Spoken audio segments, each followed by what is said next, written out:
Ladies and gentlemen, members of the press, thank you for joining us today for what I assure you will be a landmark moment in human history. For centuries, we have looked to the stars, dreaming of conquering the vast emptiness of space. We've built bigger rockets, more powerful engines, all in an effort to overcome the tyranny of distance. But we've been looking at the problem from the wrong angle. We've been trying to make ourselves bigger, when the real solution was to make ourselves smaller.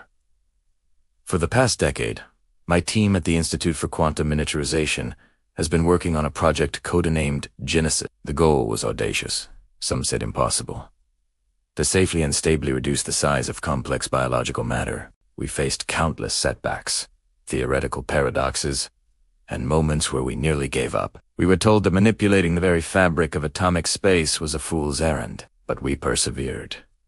And today, we have succeeded. I know talk is cheap, and scientific claims require extraordinary proof. So, I won't just tell you. I'll show you.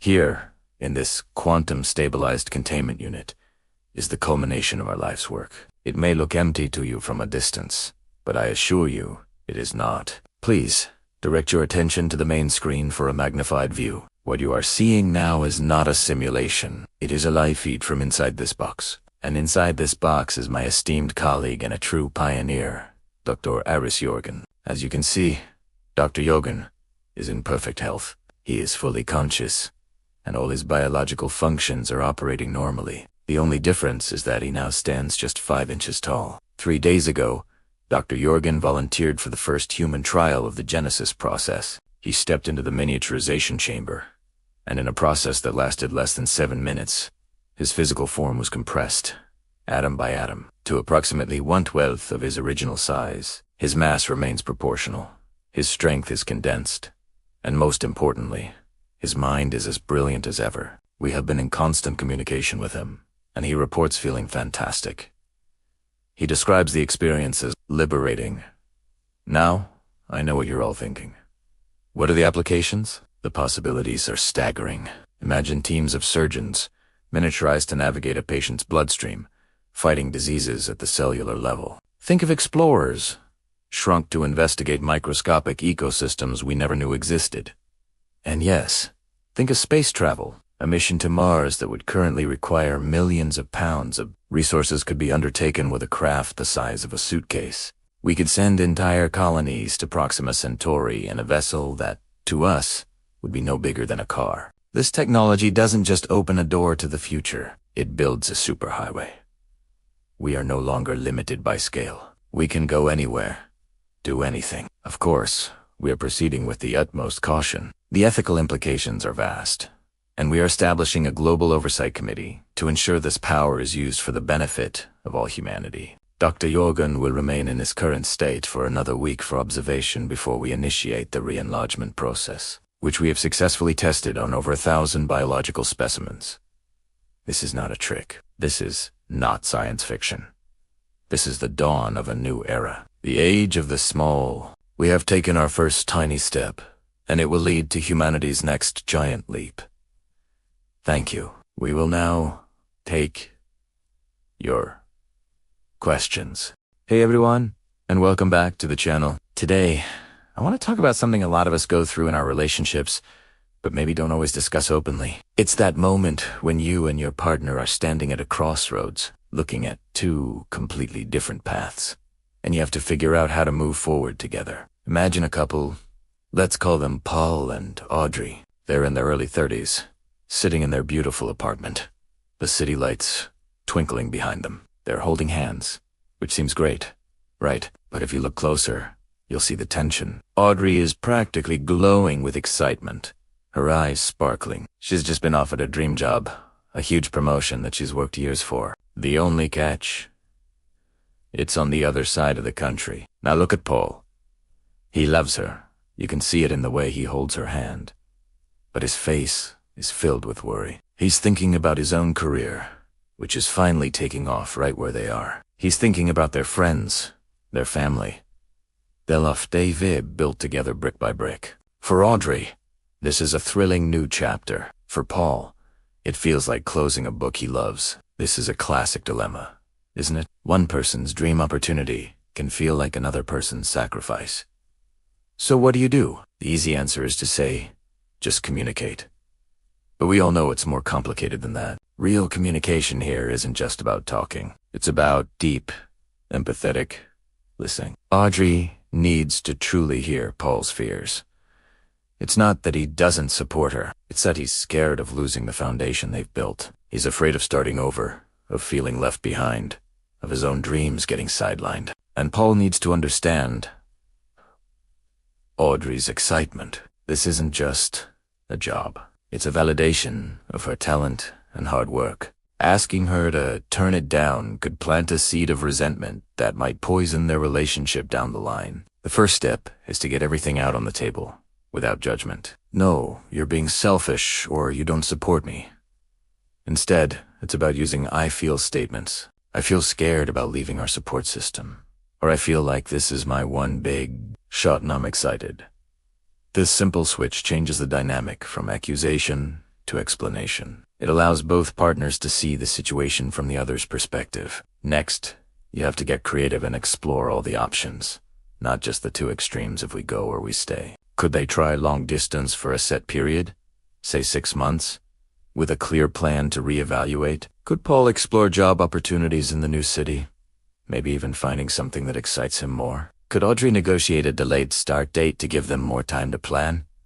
Or maybe a remote work component? The goal is to move from an either-or mindset to a how can we both win approach. This is where compromise becomes key. And true compromise isn't about one person giving up everything. It's about both people giving a little so they can build something new together. Maybe Paul agrees to the move, but they commit to flying back to see family every 3 months. Or maybe Audrey agrees to pass on this specific role, but they create a concrete 5-year plan that prioritizes her career advancement in their current city. Ultimately, there is no one-size-fits-all answer. The right decision for Paul and Audrey depends entirely on their shared values and their vision for the future. Did they prioritize career ambition above all else?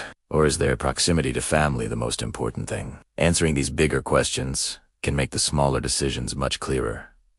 These conversations are tough. They are emotionally draining and can feel like you're walking on eggshells. But they are also the moments that can make a relationship stronger than ever before. Facing a major life decision together and coming out on the other side as a team, regardless of the outcome, builds a level of trust and intimacy that you just can't get when things are easy. It proves that your partnership is more important than any single job or location. So, if you're facing a similar crossroads, take a deep breath. See it not as a crisis, but as an opportunity to deepen your communication, clarify your shared goals, and prove to each other that you're in this together for the long haul. What do y'all think? Have you ever been in a situation like this? Share your stories and advice in the comments below. I'd love to read them. Thanks so much for watching. And if you found this helpful, don't forget to like and subscribe for more content. I'll see you in the next one. What if I told you that the key to a better life, a healthier planet, and a wealthier you is to get smaller? No, I'm not talking about dieting. I'm talking about something straight out of science fiction, a groundbreaking technology that could literally shrink us down to just a few inches tall. This isn't a movie plot. It's a very real scientific proposal called downsizing. And it could change everything we know about human existence. Imagine a world where your carbon footprint becomes almost negligible. A world where a single apple could feed you for a week, and a dollhouse is now a mansion. This is the promise of cellular miniaturization. The idea has been around for decades, but recent breakthroughs in genetic engineering and nanotechnology are bringing it closer to reality. Scientists are exploring methods to safely and reversibly shrink the human body by reducing the size of our cells, not the number of them. Think of it like compressing a digital file, but for our biological selves. So, how would it work? The leading theory involves a complex process where a specialized compound, delivered through a controlled medical procedure, would trigger our cells to expel excess water and compact their internal structures. Imagine a high-tech chamber, much like the one you're seeing, where this transformation takes place. Under constant medical supervision, an individual would undergo this procedure, emerging hours later, perfectly healthy, but a fraction of their original size. The process would be completely reversible, allowing people to return to their normal size whenever they choose. The environmental benefits alone are staggering. A downsized population would consume vastly fewer resources. Less food, less water, less energy. Our cities would feel enormous, eliminating the need for further urban sprawl. A small apartment building could house thousands of people comfortably. Waste production would plummet. Think about it. A year's worth of trash for a downsized person might fit into a single shoebox. This could be our single greatest weapon in the fight against climate change, reducing our impact on the planet in a way no other technology can. But the advantages don't stop there. Economically, downsizing could be a revolution. Your cost of living would drop dramatically. A tiny crumb of bread becomes a full loaf. A single drop of water fills a bathtub. The value of your savings would effectively multiply. Suddenly, things that were once considered unaffordable luxuries are within reach. A trip around the world could be done in a miniature, energy-efficient vehicle, costing pennies. This technology could erase poverty and create a new global standard of living, where abundance is the norm for everyone, not just a select few. Of course, there are challenges and ethical questions to consider. How would we integrate a downsized population with the full-sized world? What new laws and infrastructure would we need? How do we ensure that technology is used responsibly and equitably? These are the crucial conversations we need to start having now, because this isn't just a fantasy. The science is progressing, and the possibility of a smaller, better future is getting bigger every day. What do you think? Would you downsize for a better world? Let me know your thoughts in the comments below. Thanks for watching, and don't forget to subscribe for more journeys into the future. Hey everyone, and welcome back to the channel. Today, we're diving into a story that's a little different, a bit surreal, but I think it's one a lot of us can connect with on some level. It's the story of Paul. Now, imagine this. A perfect, luxurious mansion. Every detail is exquisite, from the polished floors to the designer furniture.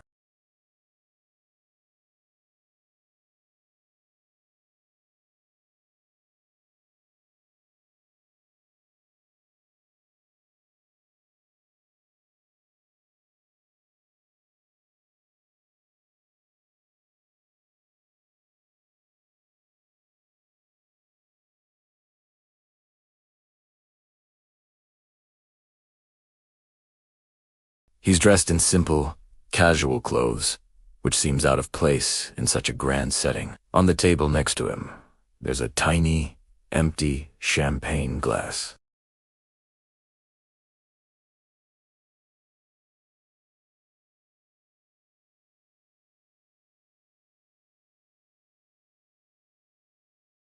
They sit there, gleaming under the light, a silent testament to a life that feels just out of reach. Paul's expression says it all.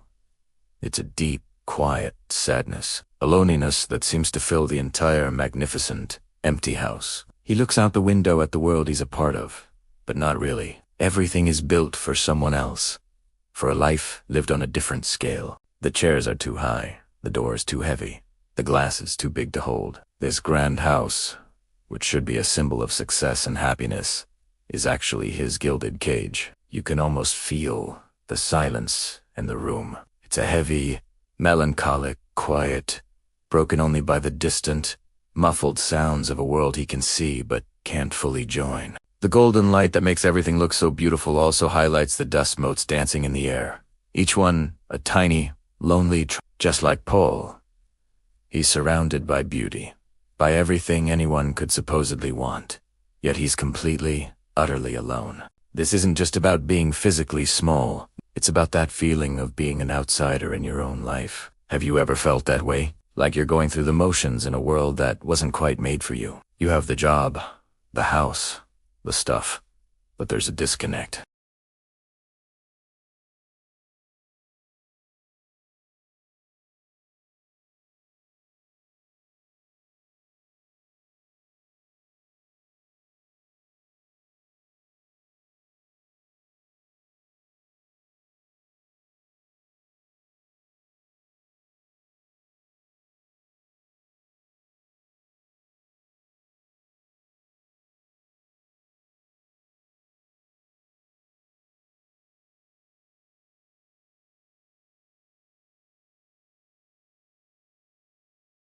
It makes you wonder, what's his story? What led him to this miniature mansion? Was there someone who shared this life with him? Someone who fit those giant rings? The emptiness of the house suggests a profound loss.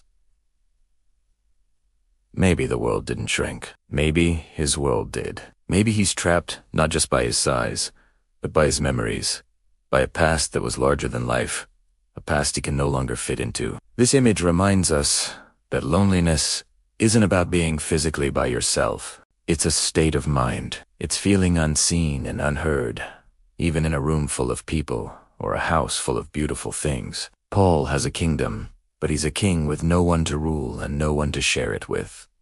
His loneliness is a quiet, dignified sorrow. He's not screaming or crying. He's just sitting, existing in his melancholy. It's a powerful reminder to check in on each other, to look past the perfect exteriors. Someone's life might look like a luxurious mansion from the outside, but inside, they might feel as small and as lonely as Paul.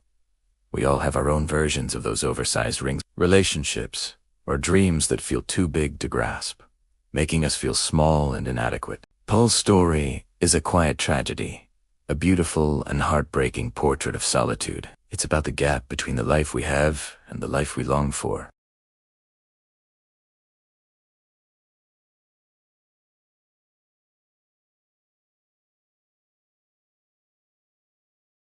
What do you think Paul's story is? Let me know your interpretations in the comments below. I'd love to hear your thoughts on this. Thanks so much for watching and spending this time with me.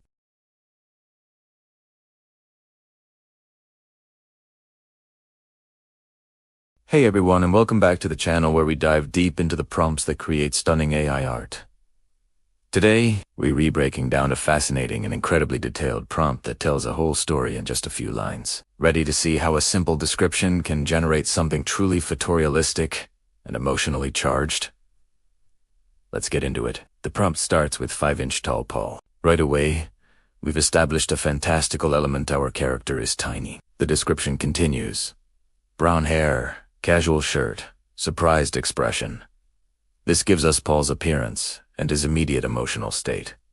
He's not just a character, he's a character in a specific moment of surprise. This detail is crucial for setting a scene and making the image dynamic rather than static. Next, he's meeting Ngoc Lantran. The prompt gives her a specific name, which adds a layer of realism and personality. She's described as a Vietnamese woman, black hair and ponytail, cleaning uniform. These details ground her in a real-world context and role. But then, we get a powerful and important detail. Prosthetic leg visible, determined face. This adds immense depth to her character. She's not just a cleaner. She's a person with a story of resilience, and her determined expression contrasts beautifully with Paul's surprise. The setting is just as important. TRE, in a messy apartment after-party. Scattered items around. This context explains Paul's likely surprise and provides a rich, chaotic environment for the AI to render. Think about all the little details. Pizza boxers, cups, maybe a stray party hat. These elements make the scene feel lived in and authentic. The morning sunlight through windows sets the time of day and adds a specific mood. It suggests the party is over, and it's the morning after, a time for cleaning up and new beginnings. This lighting choice is key for creating a photorealistic look, as it allows for natural shadows and highlights. Now, let's talk about the technical instructions. Photorealistic style is the core directive for the AI's aesthetic. We're not looking for a cartoon or a painting. We want it to look like a real photograph. To reinforce this, the prompt adds realistic proportions, both same 5-inch height. This is a brilliant clarification. It ensures that despite their tiny size, they don't look like dolls or caricatures. They are miniature people, and their proportions should reflect that reality. The shot composition is specified as a medium shot. This is a classic filmmaking choice. It asks close enough to see their facial expressions and the details of their clothing, but wide enough to include the messy environment around them. It perfectly balances character and setting, which is exactly what this scene needs. Finally, the prompt ends with 8K quality, hyper-detailed. These are technical commands that push the AI to its limits. We're asking for the highest possible resolution and an extreme level of detail. This means we want to see the texture of Paul's shirt, the individual strands of Ngoc Lantran's hair, the scuffs on her prosthetic leg, and the dust motes dancing in the sunlight. It has this commitment to detail that will sell the photorealistic aspect and make the final image truly breathtaking. So, what have we learned? A great AI art prompt is like a script for a single, perfect movie frame. It builds characters with physical and emotional details. It establishes a setting with a specific mood and time. And it uses precise technical language to guide the AI toward the desired style and quality. This prompt doesn't just ask for a picture. It tells a story of an unexpected encounter between two very different people in a very specific, miniature world. What kind of stories have you told with your prompts? Share them in the comments below. I'd love to see the worlds you're creating. And if you enjoyed this breakdown and want more tips on crafting the perfect AI prompt, make sure to hit that like button and subscribe for more content. Thanks for watching, and I'll see you in the next video. Have you ever wondered what it feels like to chase a dream across continents, driven by a love so powerful it feels like it could move mountains? Well, today, I want to tell you a story that's just like that.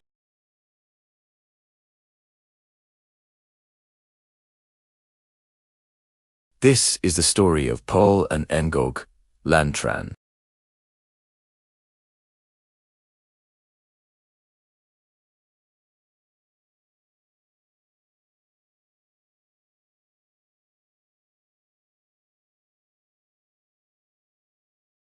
They started their relationship separated by oceans and time zones, a challenge that would test even the strongest of bonds. But for Paul and Ngok Lan, distance was just a number. It was the love they shared that truly mattered. They spent countless hours on video calls, sharing their days, their dreams, and their deepest fears. They sent messages that traveled across the globe, each word a testament to their growing affection.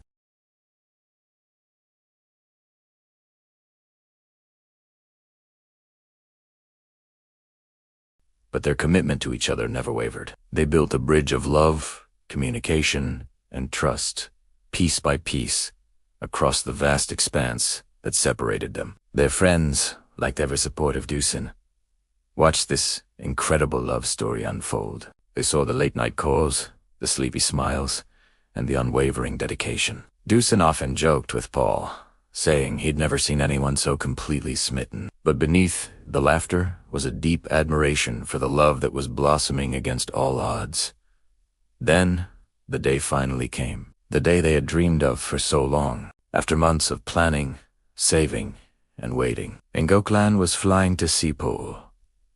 The anticipation was almost unbearable. Imagined Paul driving through the breathtaking landscapes of Norway, his heart pounding with every mile that brought him closer to her. The mountains, covered in a pristine blanket of snow, seemed to hold their breath in anticipation of this magical moment. He arrived at the meeting spot, a tunnel entrance carved into the side of a majestic mountain. As he waited, the sun began its slow descent, painting the sky in shades of gold, orange, and pink.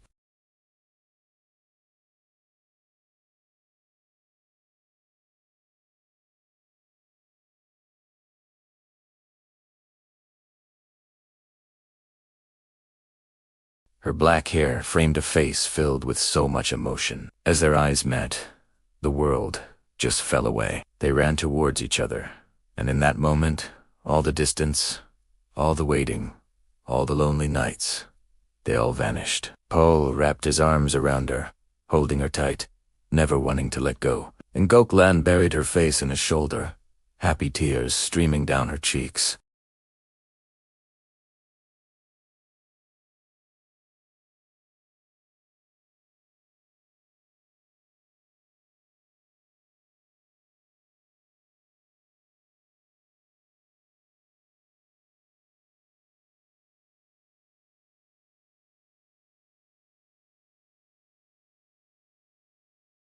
It was the culmination of 1,000 video calls, 1,000,000 text messages, and an immeasurable amount of love. Standing there, at the entrance to a tunnel in the Norwegian mountains, under a breathtaking sunset, Paul and Ngok Lan began their new chapter.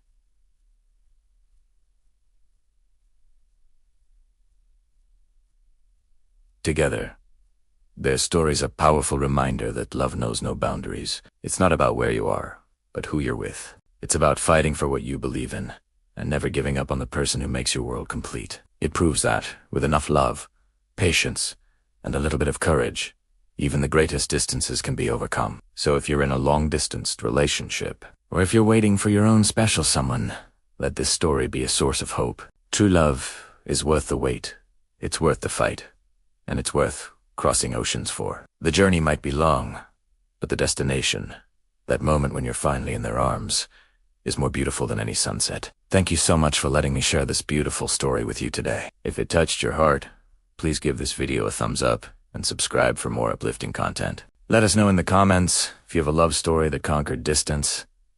We'd love to hear it. Until next time, keep believing in the power of love.